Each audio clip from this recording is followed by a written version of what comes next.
Hello and welcome to the Live Life Healthier podcast. I'm Jason Cam. We have an absolutely fascinating podcast for you today. We've got an amazing guest. We're being joined by Professor Baroness Susan Greenfield. She is a professor at Oxford University. She's published over 200 peer-reviewed studies in her long and illustrious career. She's the founder of Neuro-Bio, an amazing pharmaceutical company that's exploring new options to treat and prevent Alzheimer's disease and neurodegeneration. And that's really the subject of what we're going to be talking about today, because she is a world expert on neurodegeneration and Alzheimer's. And a lot of people out there have a lot of questions, I'm sure. I want to cover as much ground as we can, Dr. Greenfield. So why don't we jump right in and start with an overview question. What is neurodegeneration? Well, first of all, hello, and it's a great pleasure to be here, and thank you very much for the invitation. It's a spectre that haunts us all, so I think this is very timely, and I'm very grateful to share the thoughts in this conversation. So what is neurodegeneration? It is literally the slow and gradual death of neurons, namely brain cells. What we know of the neurodegenerative disorders, the main ones are Alzheimer's disease, Parkinson's disease, and what you in the States called ALS, we call it motor neuron disease in the UK. And although there's other diseases of the brain and there's conditions such as Huntington's chorea, these neurodegenerative disorders do share, we would argue, a common mechanism. And they present with different symptoms. For example, Parkinson's disease presents with a poverty of movement and tremor, muscle rigidity. Motor neuron disease, ALS, presents eventually with very muscle weakness, not being able to move. But eventually, Alzheimer's disease, which I think we're going to talk about most, is dementia. And dementia is characterized by increasing confusion, disorientation. People tend to think it's loss of memory, but it's more than just not remembering what you did last week. It's eventually not really knowing where you are, who you are, and the most distressing of all, who your loved ones are. Yeah, most people, I would say, are familiar with it. Unfortunately, we have relatives. In my case, I have a very close relative who has recently been diagnosed with dementia, which brings me really to my next question. What is the difference between dementia and Alzheimer's? 70% of all dementia cases are Alzheimer's disease. But you can also have dementia in other ways through, for example, damage to the frontal part of the brain, frontotemporal dementia, Lewy body dementia. There's a rather grand-sounding dementia pugilistica, which comes from fighting, where people are fighting. So the net result is the same. And I don't think one should get too hung up on the subdivisions of dementia, because really they have more in common than they have apart. And it's not until you're actually dead that people will do a post-mortem examination and get a definitive diagnosis. The really challenging issue is while you are alive, this very slow disorientation and disconnect with the real world. I too have someone very close, my own mum has it. So I know how distressing it is. And in the past, I used to say when I was lecturing on this, of course, it's toughest on the carers, because after a while, the patient themselves lacks insight. They don't realize they're like a small child. And it's tougher on the carers because the love of your life for 40 years doesn't recognize you anymore. And so whilst cancer and heart disease are serious conditions, you can still look through photos of your grandchildren. You're still the person you were. You still have the memories to share together, whereas that is denied you if you have dementia. And so I used to say that, and I used to say, and of course it affects the carers and people don't accord them the sympathy that they should have, because they're effectively going through the stages of bereavement, because they have a sense of loss. Now, I too know personally and viscerally what that feels like, because my mum is still alive. She's 96, but she thinks my brother she changes. Is it her husband? Is it her father? She's not sure where she is. She's not sure what a hospital is. And it is very alarming when you remember how someone used to be. Yeah. And you think the person that used to be would be horrified at the person they see now. Until you experience it with a relative or a friend, I don't think you could really appreciate it. My relative, it really started with some modest symptoms, really like apathy. This person was a very active person, do-it-yourselfer, would do chores and build things and fix things and was very responsible. And then suddenly they weren't paying their bills. They were getting collection notices. The house was getting progressively messier. They were forgetting to do things. They weren't as attentive or in touch. Conversationally, you could start to see changes, and then it only worsened over time. He's not that advanced, but it is really over the last year starting to accelerate. So let me ask you, what are some symptoms that one might look for early on that would indicate that someone is in the early stages of either Alzheimer's or dementia? Okay, one is a problem with short-term memory. So the longer-term memories, I think people are familiar with this, are the ones that last the longest. So when my aunt had dementia, she didn't know who I was, but she remembered the name of her cat that she'd have when I was a little girl. Yeah, so because they're the most entrenched and the most solid. And the most vulnerable of the short-term memory. So you'll often find someone might repeat themselves or say the same thing twice. Yeah, yep. Which can be very frustrating when you're talking to someone, because you say, yes, you just told me that. Yeah. And it can, and of course they don't understand. So that's, the next thing is a poverty of vocabulary. Now, this is rather interesting because if someone is educated, as opposed to not being intelligent necessarily, but educated, so they have access to a wide range of words. If they lose some of them, they can sneak in other words. They have more at their disposal.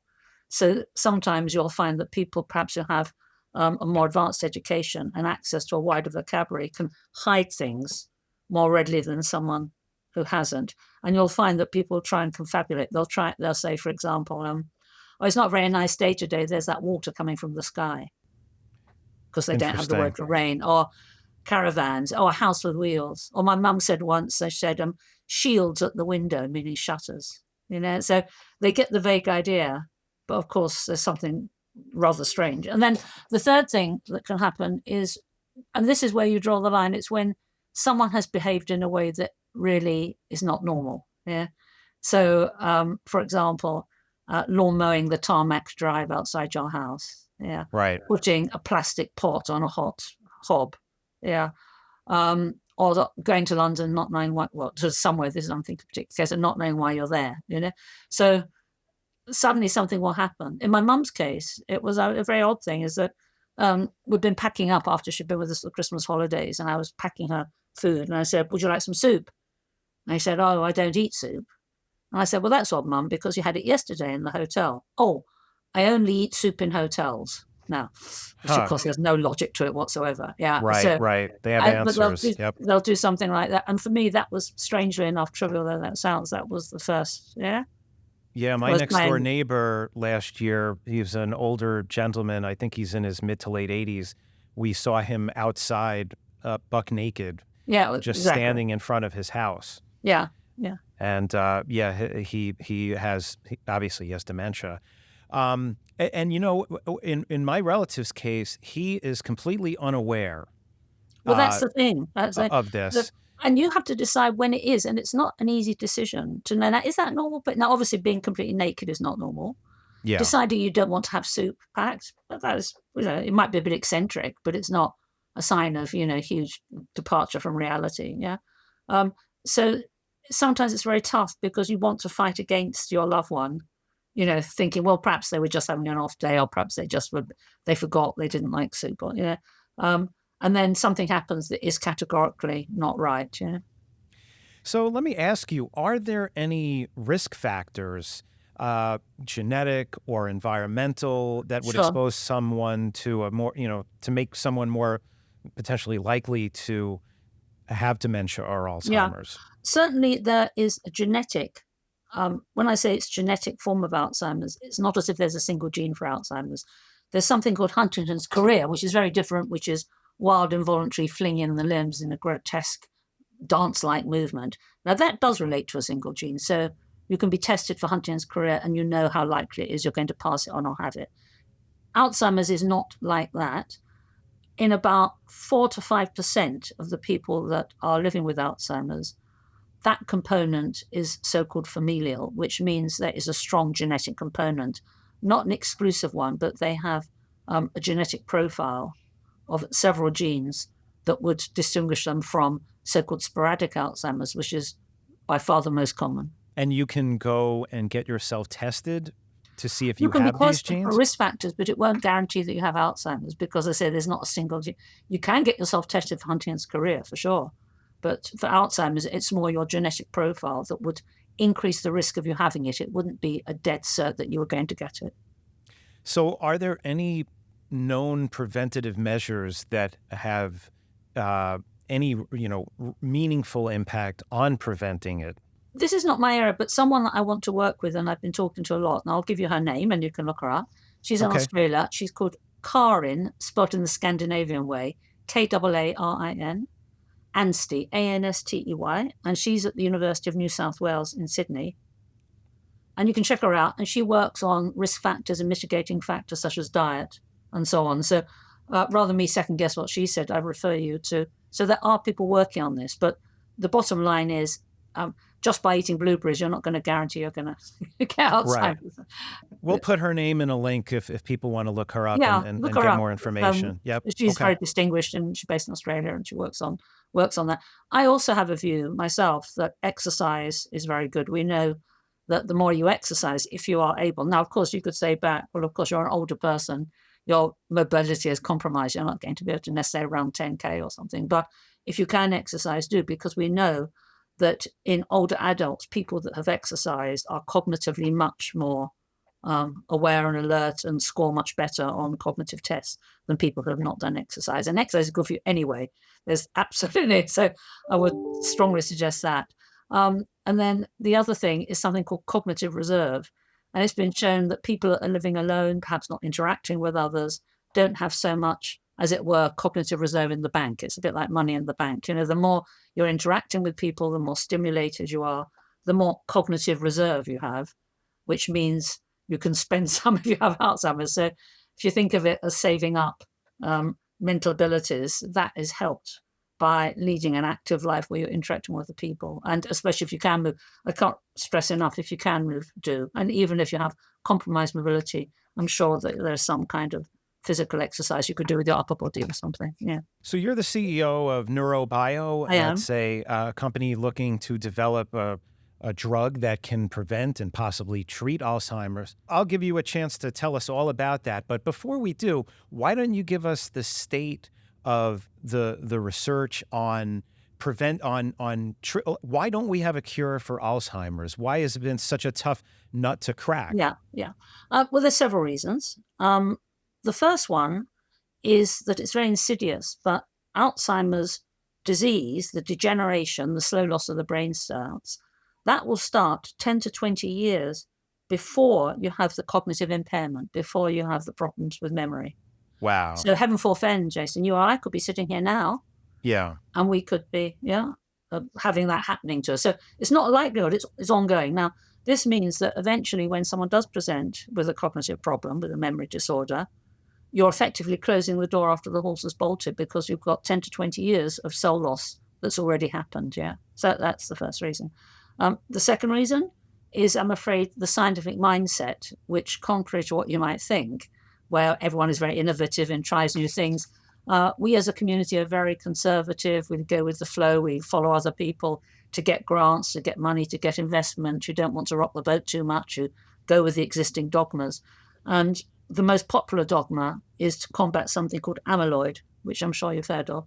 Amyloid, the derivation is Greek for starch, ancient Greek for starch, and these are deposits found in the brain, most typically and characteristically in postmortem Alzheimer's disease. It follows very logically, so that, that if you combat that, then perhaps that would help. So any drug that's on the market, and in the States, it's interesting, they've been approved by your FDA, but not by our European regulation, which is a different mindset. Anything ending in ab means it's an antibody, okay? An antibody is a large protein that will actually kind of neutralize or bind to a specific target agent. It follows that developing antibodies to amyloid have been a very popular, in fact, the most popular form of treatment. And that is, most recently, there's been several that have come out in the last 10 months or so, which has really revolutionized the treatment of Alzheimer's, because until then, there was no real drug. There's one called galantamine, which inhibited an enzyme that blocked a transmitter that was dwindling. So a very indirect action that didn't really work that well. But combating amyloid with these antibodies seems to be, or people thought it was a great idea. Now, there's various issues with that. Well, first of all, it's better than nothing. And I want to applaud the fact that it is being used and it shows that we are making progress. But it's far from being the Holy Grail. It's far from being the adjunct for the following reasons. One is only a few percent gets into the brain. In order to have it, you have to have intravenous administration in a hospital. And again, perhaps the difference between our two nations is that in the UK, that's very resource intensive, and on our National Health Service is something that wouldn't play out easily because of the money and the time it takes. It's also stressful, especially for someone who is in the early stages of diagnosis of dementia, to go to hospital and spend a day having an infusion. Third, you can have side effects such as brain bleeds, which are not very good. And moreover, although it does slow down the cognitive decline in the early stages of diagnosis, I'm afraid it carries on. It's not a cure. It doesn't halt the progress of the disease. And moreover, people say, you'll often read, oh, it's in the early stages of Alzheimer's. It's not. It's in the early stages of the diagnosis of Alzheimer's. So it could well be already 10 or 20. So for all those reasons, we need to carry on looking. But let me stress, if anyone listening to this or watching this wants access or can gain access to this drugs, far be it from me to, I'm just painting a realistic picture. It can help in early stages, but it's not going to be a miracle cure. Yeah, so that's the most popular one. And then there's, because other people look at aging-related items or something called ApoE, which in excess can give you heart attacks and high blood pressure and so on, and that in turn predisposes you to brain damage, which in turn can trigger Alzheimer's. So so there is, and then the third reason, and this is a scientific reason, is I don't think people have really stepped back, as we like to think we have at Neuro-Bio, and actually say, look, well, why is this happening? Because in biology, you operate on feedback. That is to say, think of the thermostat, or I can't think of a simple system, but it's where what happens controls it and it goes back to normal again. That's called feedback.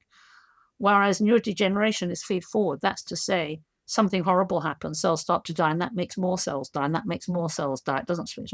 So it's a feed forward system, which is not normal in biology. So no one has really thought of it that way and said, well, what is this system that has gone wrong, that instead of acting as a feedback is now acting as a feed forward system? And because I was initially at the university, I was at Oxford University for a long time, so I had the leisure, if you can call it that, to stare out the stained glass windows and deal with very bright medical students in one-on-one tutorials, and just intellectually be able to just sit back and read the literature and join up the dots in a way perhaps that people in the private sector haven't been able to do. Because of that, we could ask the big questions. And one of the questions was, why? What's happening? Why? We've got to account for Alzheimer's. And the amyloid approach doesn't actually give a satisfactory narrative of how Alzheimer's happens, whereas I think we can and we do. So why don't you talk about your company and what the technology is that you're developing and how it would work? I understand you have a patent on a blood test that can detect Alzheimer's potentially years in advance. So give us the overview of Neuro-Bio and why it's so exciting. Well, thank you so much for that. So if someone had said, I don't know, 20, 30 years ago, one day you're going to be CEO and founder of a biotech company, I'd have thought they were crazy, because I had a very comfortable existence as a fellow of an Oxford college and a so-called Don and a professor at Oxford, which is a very nice lifestyle, as I'm sure some of the people who watch Brideshead will be able to appreciate. I lived in college, ate on high table, have the grace in Latin and the candlelight. So very nice life, and very safe, a bit like Harvard and Yale is, I think, with you. Yeah. But because I had this idea, gradually it became apparent that it actually could, instead of being just an idea, it could actually be turned into a real approach that really helped people. And that excited me hugely. And I think also when you're a long time in academia, you get disillusioned with endless teaching and the routine and so on, and suddenly having this exciting possibility. And then you meet the right people who back you and help you. So the company was started in 2013 on the basis of this idea I'd had of how Alzheimer's happened. Now, because we think we understand why and how the cells are dying and what causes it, it means not only can we intercept it directly with an effective therapy, but also we can look at a readout of that process in train. And if we had a readout of that process, it means you could screen or detect it in that terrible 10 to 20 year time window before the cognitive. So this is called a pre-symptomatic biomarker. Now you can imagine the dream is that if you had a routine way of monitoring people relatively painlessly, relatively cheaply, that the problem was already underway, even though they were fine, you could then intercept with the drug, our drug that actually worked, we hope, yeah? And that would mean you'd take the drug for the rest of your life, but you'd never get the symptoms, yeah? So let me repeat, the dream of what we're doing is two things: a pre-symptomatic screen or diagnostic test that then, if it proves degeneration is already there, even though you're not aware of it, you start taking the drug that stops any more cells dying. It follows the symptoms will never come on. Yeah. So this would be something that ideally every year when you go for your annual checkup, just like your doctor may check your cholesterol or your thyroid or your PSA if you're a man, you would request this test.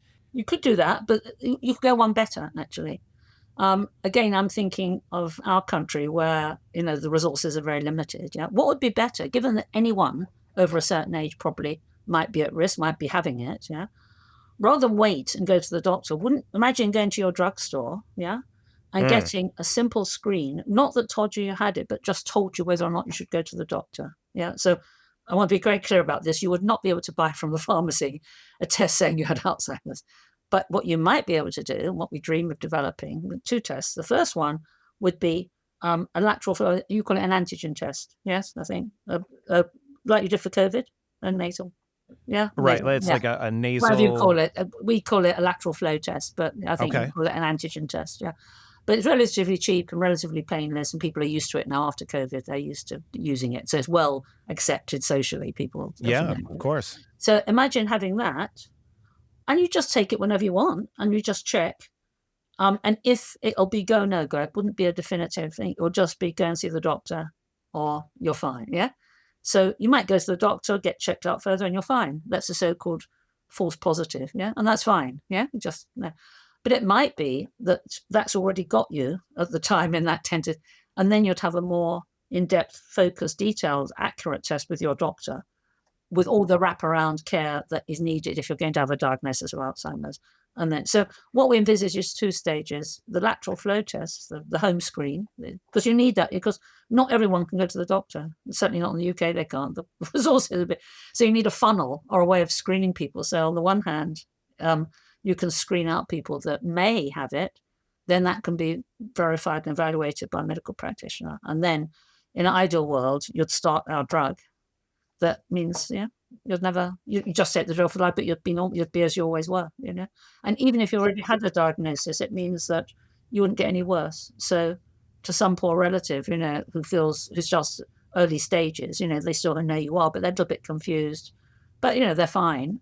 It means they could take the drug and it wouldn't get any worse. That's I should stray. This is not happening tomorrow, but this is what we're aiming to do, and why we're different, I think, from other companies. Would that test for any kind of neurodegeneration, including some of the Parkinson's, or so if you had that in your family, you can maybe see years in advance that it's starting if you're right, if you had it, as I said, Parkinson's is not a strong genetic. It's not like Huntington's chorea, but there's a phrase in medicine called the worried well. If you were a worried person, if you're worried, get a test. Yeah, that would be the simple. Yeah. But I want to stress that first, it wouldn't be a definitive diagnosis. It would be a way of screening you to go and get further medical attention, more testing. And at the same time, it's not happening tomorrow, but foreseeable if we can progress this. I think we're different from others because, as I said, we've challenged the dogma of amyloid, not without opposition, of course, yeah? But at the same time, we're very excited by this because it's like a jigsaw puzzle. The more we do, the more it seems to be validated and coming together.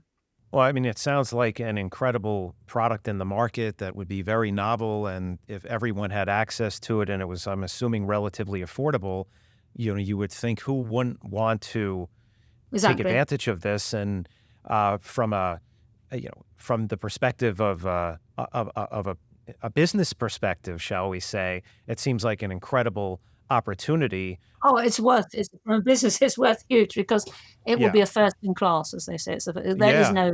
It's not as if we were designing an alternative football sock or something, it's or alternative Hankney wrinkle cream or, there is nothing else there at the moment. Yeah.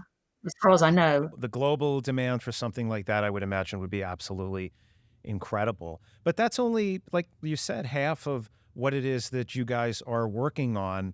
Why don't you talk about the actual therapeutic or preventative component? Okay, so I'll try and talk in non-specialist language. Yeah, Thank forgive you. me if I use jargon, but do look at our website. And for anyone who is technical, the Alzheimer's Society Journal of America in May published a review article authored not just by us, but externally by 3 Alzheimer clinicians.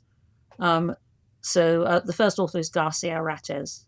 So if you're a technical person, you can check that out in the journal Alzheimer's and Dementia, which you can download it. It's a free, so that will give you the technical overview of what we do. But I'll now try and explain it. I'll try and explain, Jason, 40 years of my life in a few sentences. Okay, so Okay. So there's various clues, and let's start with the clues. What's really interesting, and people have ignored, apart from when I was at Oxford and I was just staring out the window and I thought about it, is there are certain groups of brain cells that are primarily vulnerable. These are groups of brain cells that will show degeneration very early on, before you have the cognitive symptoms. And these cell groups do not contain amyloid. Yeah. So therefore, amyloid can't be the primary target. It can't be, because it's let's say it's not irrelevant, but it would be a downstream component. Okay. So what's special about these? If we knew more about these primarily vulnerable cells, then obviously we might have a handle on how Alzheimer's happens and why it happens. Second thing we need to know is these primarily vulnerable cells, during your development, they come from a different part of the embryo. So in as early as 4 weeks in the womb, when the brain is very primitive, it's in 2 layers. And most brain cells are in this upper layer, but the primarily vulnerable cells come from this lower layer. Now, in genetics and development, as soon as you have differentiation at such an early stage, it should tell you they are fundamentally different, the cells. Somehow they've got different properties because they've differentiated, they've become separated at a very early stage.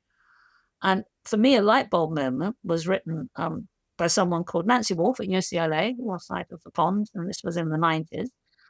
And I was sitting there, and suddenly I had this exciting connection, because what she was showing in her review, and she hadn't realized herself, was that these primarily vulnerable cells not only were the first ones that are lost in neurodegenerative conditions, but they had other properties that gave us a clue as to why that was the case. And the main property that struck me, and this sounds paradoxical, is that these brain cells, unlike other brain cells, have retained their sensitivity for growth. That's to say, they're stimulated by growth factors. They're able to grow again. Yeah. Now, you might think, well, that sounds fantastic. That sounds like a really good thing, surely. But the problem is that what can be very welcome in a developing system, it's like Jekyll and Hyde, can be toxic in a mature system because the context has changed. Okay.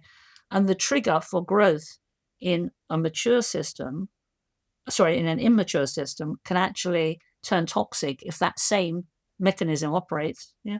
So this made me think, well, perhaps neurodegeneration is an inappropriate form of development. It's somehow in the mature brain, now we're in the adult brain, if there is something that triggers these vulnerable cells to try and grow again, this time is going to be terrible. It's going to be toxic because it's the context of a mature brain. Okay, so what kind of things could happen? Well, anything. It could be a blow to the head. It could be a local stroke. And we know that people suffering in sports injuries with blows to the head in boxing have more. Could be that. It could be a decline in protective mechanisms against these kind of molecular Rambos called free radicals. I'm sure many people have heard of free radicals. These gnaw away at the... so it could be that. It doesn't really matter. But can you imagine, if you have damage to the brain generally, you can have recovery, like during a stroke. If for whatever reason these vulnerable cells are damaged, okay, this time they have retained their ability to grow again. So what they're going to try and do, they'll put into play a feedback system. They will try now and restore and retaliate by growing. But this time, because it's the context of a mature brain, it'll be a snowball effect, be the very worst that could happen. And so you'll have neurodegeneration. Now, this theory that we have explains why you have the 10 to 20-year time window, because the primarily vulnerable cells are very basic cells with a high degree of redundancy. That means to say you can have a lot of damage before you see any, but they all take over from each other. And because they're very primitive cells, they're not affecting memory or sophisticated higher functions. So you're functioning just normal, but they are. What you can have is perhaps problems with mood or arousal levels, with sleep, because they underlie very basic functions. So we see neurodegeneration as an aberrant form of development triggered, because these cells are special. So then you say, well, what is the agent that would normally cause development that now has turned toxic and is being dangerous? How can we identify that? And for 40 years of my life, I've been working on a chemical that has a very familiar role in biology, but my big thing was to show it had a second role and act as a sort of agent in this second role. And this not evil, but this agent that can be both a developmental factor, but also lethal, that is derived from that agent. And that's throughout the vulnerable cells. So we identified, it's called T14, if people want to, I'll close it. And so this is a peptide for people that like chemistry. It means it's 14 amino acids. Called T14. And T14 we have identified as being common in the vulnerable cells, and being highest during development and being recapitulated in the Alzheimer's brain. We've shown it is doubled in the Alzheimer's brain, so we know that this is, and we believe, and our data shows, I won't get into this, is that this could actually drive the process of degeneration. Okay, so that lends itself to two things. First, T14, we can now measure it, we hope, in nasal secretions, hence it would be used for lateral flow, or in saliva. We can measure it in cerebral spinal fluid. That's the fluid that bathes the brain and spinal cord, which is used in lumbar punctures, and possibly in blood, but that is more remote from the brain. So we're working on a pre-symptomatic test that would be relatively painless. So when you take that nasal swab at-home test you were describing earlier, that you're looking for T14 That's the plan. levels. That would be the plan. Yes, exactly. Right. Okay. And then you want the medication, obviously. And this is again where it's been approved as novel. So equivalent to your FDA, we have in the UK the MHRA, which is our regulatory body. Mm-hmm. And they have at least accredited the first stage that this drug that we're developing is truly novel. We've got this passport of innovation, so called, but it's not available yet for people because we've tested it in rats. And what it is and why it's novel is, and we're quite pleased with ourselves on this, it's the evil T14, but simply bent out of shape, so-called cyclated. So that's to say we've taken the 14 amino acid string, bent them out of shape. It's a bit like tying your hands behind your back. So now what it will do, it will compete with the naturally occurring linear version that's in the brain, displace it. So it's a bit like knocking someone off their seat, but your hands are tied behind your back. So having knocked someone off their seat, they can't do anything, but you can't either because your hands are tied behind your back. So it's a very simple, and we call that Neuro-Bio Ltd 14, NBP14. And so far in an animal model of Alzheimer's, it's ensured that the memory for object recognition in a very standard animal model of Alzheimer's, that whilst the controls, their memory is shot to pieces, the animals given our drug intranasally twice a week for 14 weeks, they performed at the level of normal animals, wild-type animals. So, and they also had no amyloid. So we're very encouraged by that. And what we're doing now is hoping to get the funds and take it through the regulatory stages for FDA approval and so on, so that we can enter so-called phase 1 clinical trials, which, as I'm sure you know, are trials simply that show that you do no harm, that is, you don't break out in hives or have terrible side effects. So we would hope to do that within a year or two. So that's where we are. If anyone out there is interested in investing yes, please. participating, I'm assuming you would like them to just reach out to you. Yes. It sounds like a great opportunity on both fronts. And so I assume you've developed some sort of antagonist to T14, and that's the drug you're trying to... MVP14, yes. Yeah, exactly. So we actually have 20 patent families now, which covers not just the biomarker readout and also the MVP14, but we have a pipeline now of drugs of different types, not different types, but variations on that theme. So little bits of it and so on, which we're testing in-house so that we're refining, getting better all the time. But MVP14 is our prototype drug and our first one. So it's a bit like a biplane, and then eventually we'd like Concorde, but at least it will fly if we're using that analogy, And how far away from commercialization would you say you are on the test product? Well, for the test, that's easy because no one dies giving a nasal swab. Right. So that is an easier thing to develop and test in humans. I'd like to think, again, it all depends on funds and so on, but within 1 or 2 years, well, certainly within a year, I could be holding here a lateral flow kit and saying, we've been given a 6-month quote for developing the actual kit, to validate it, to show that it is a go, no-go, and will take, say, a further year.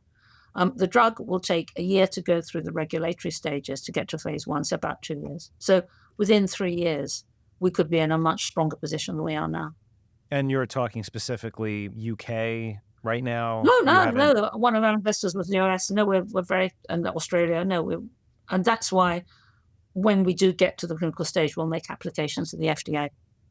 Wow.